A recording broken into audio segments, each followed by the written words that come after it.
Kaseng Khasi Students Union East Gentle District kabla shimkhiabat Budin Bharu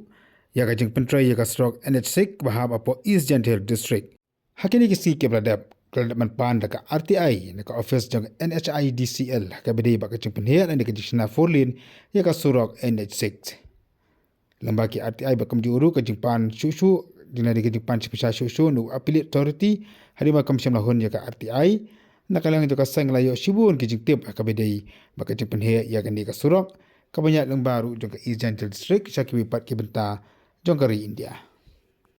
laban kada hang ni bakan di ka surok NH6 saki benta jongka East Gentle District kla bu kajing ya ki babun ki pai ba namar kajing sniu jongka surok akabar ka por lawan ra ya kajing sakot kali ya kajing sniu ya kajing kala jiki kali po surok bat ki gwi di kajing ya kabla bu ki pai ba haka babun kajing ya kajing yalti ki jongki Karkum ka khubar war plate ka sang le thu ba ka sang ha ka khasantrik mata ubnai kla yo ban lek mi a office jege NHIDCL hari ma ka sang la daban pan ka RTI ka ba khat atrik ubna min kong arjar sao kani ki pa RTI ka long habere ba ka sok 4 lane ya ka ba la tip ba le jing tip ne nang ba ka sang gap chimna hon ya ka jubab kala pan byang ka RTI limba ka first appeal ha ka arpu atrik u klan kot arjar sao halu ka ne ka lang appellate authority ha ka sithi bola fa cha ka sang Lokhat minya kalan ni aleng mamla kata nakalang joka sang KSU bakum juru nakalang CPIO joka NHIDCL. Habis kana halo ka jingmum hun halo ka jubab namba ka TI nakalang ju CPIO le thu bahadu menta ka project joka Forlin East Gentle District kadang susdang bar kempan la satyaban aya ka jubab ko papunhun namar ba ka survey kadang ya amdon kanur gunutut khamdam ya ka thiet ki jaka banyak ka sorok susu nakalang joka sang kalayo jingte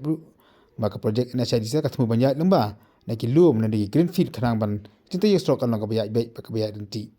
kasang le jing tip ru bakat kum project plan onon kamba artli ki tunnel ke ba kanjok ajing jingai 100 km ka wei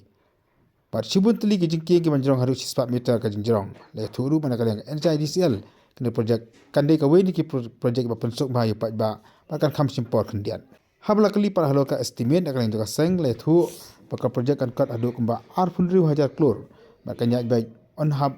man menjor dak high level committee ba kumjuru menjo ya ka menjor jangka kabinet jangka sarkar pedeng ha kabinet bakalan kam position pan nakalang CPIO ule thu bagari kamram jiki bor Sensar district ban pej ban khen kat kum gajing menjor lang jangki trai jaka rendak len jaka sengkla ong bakan ai budin ya ka project bakan sakut steng pon rei bakan pentai kam baik kumbal thumu